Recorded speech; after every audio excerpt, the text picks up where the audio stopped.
and support families and friends too. In fact, anyone can join our groups. We have some groups specifically for younger people with MD, run by our WAM or Working at Macular section. Dealing with a diagnosis of MD as a young person can be very hard. I just didn't have a clue what I was going to do, work-wise, family-wise, hobby-wise, everything-wise just seemed to stop on that day. Stumbled across a lady with a guide dog, and she asked me what I'd got, and I mentioned the word macular by chance. And she says, oh, there's a group that meets the last Thursday in the month.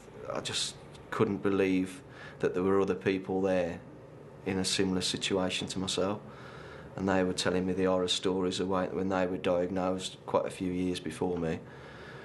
And they were also telling me all the little tips and everything else on how to get on with your life and concentrate on the positive things rather than the negative things, and just little tips really.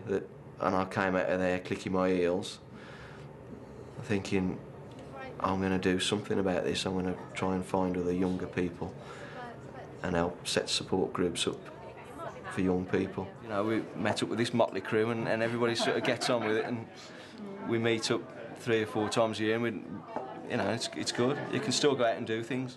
That's the main point I want to try and get across. When you first get diagnosed, you feel really isolated and you think, oh my God, I'm like 14 years old, I've got the eyesight of a 60-year-old, what am I going to do? And you get really lost and you've got no one to talk to. But once I got in touch with Danny and Wham, which I saw on the last DVD, it's been much more positive, and I've helped other people who are a bit younger than me and given them guidelines on how they can deal with it. It's really good to actually meet other people who are getting on with life and actually just have some support about how to access the medical side of things with greater ease, and what to ask for, what's okay to ask for, and so it's just helpful to have other people. Details of all local groups are available from the helpline. The Society also produces a wide range of publications for members and non-members. Actually, joining the Society costs very little and brings extra benefits, including a quarterly magazine. It also helps others and supports the MDS's work to find cures and improve the care of people with MD. The Society relies upon the generosity of members and supporters to fund all of this work. Fundraising is crucial for us because we don't receive any money from the government, so we rely entirely on donations from members and from other members of the public.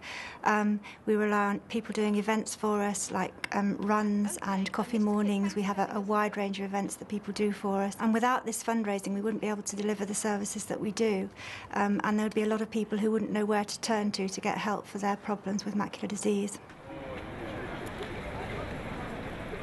Events like the British 10K raise thousands of pounds for the Society.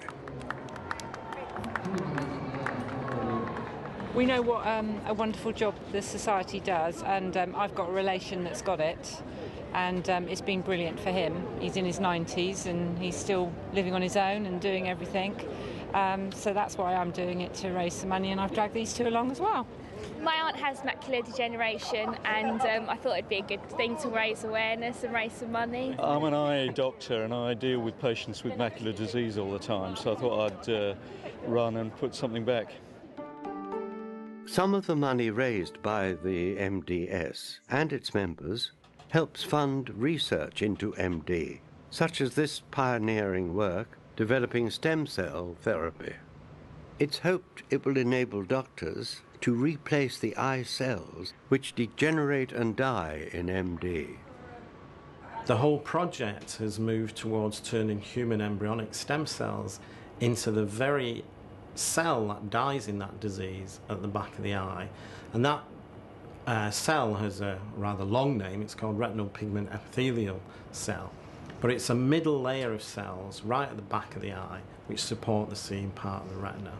So what we've managed to do over a number of years is to use the knowledge we have in terms of how those cells normally are born and developed, use that knowledge to turn the stem cell, into that RPE cell.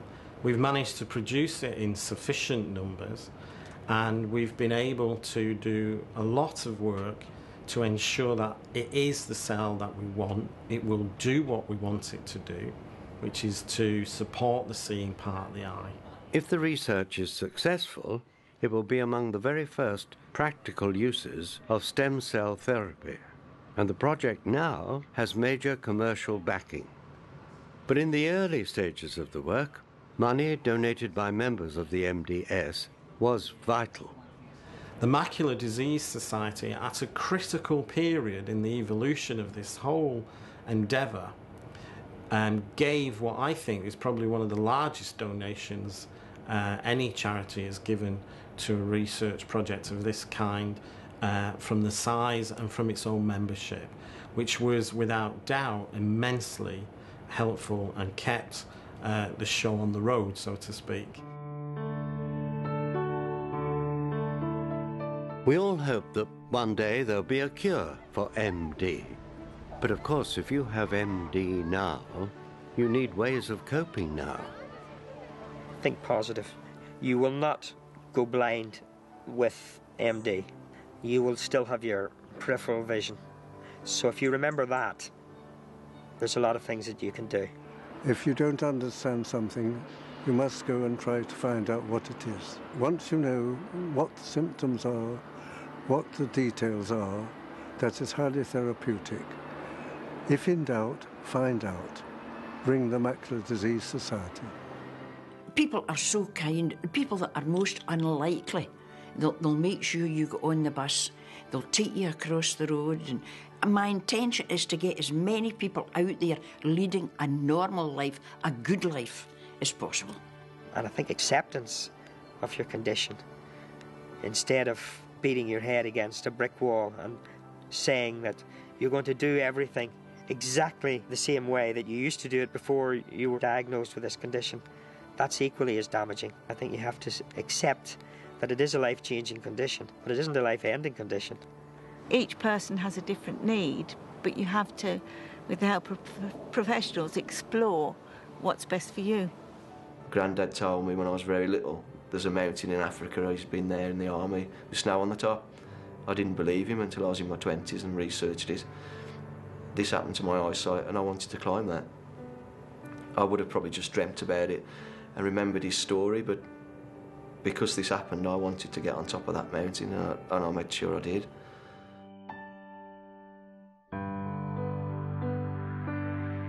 I'm pleased to say that having MD hasn't stopped me from doing many of the things that I enjoy, such as Last of the Summer Wine, my one-man shows, and being Wallace. What, no cheese, Gromit? It's not always been an easy journey with MD, but it hasn't been the end of the road. Good luck on your journey.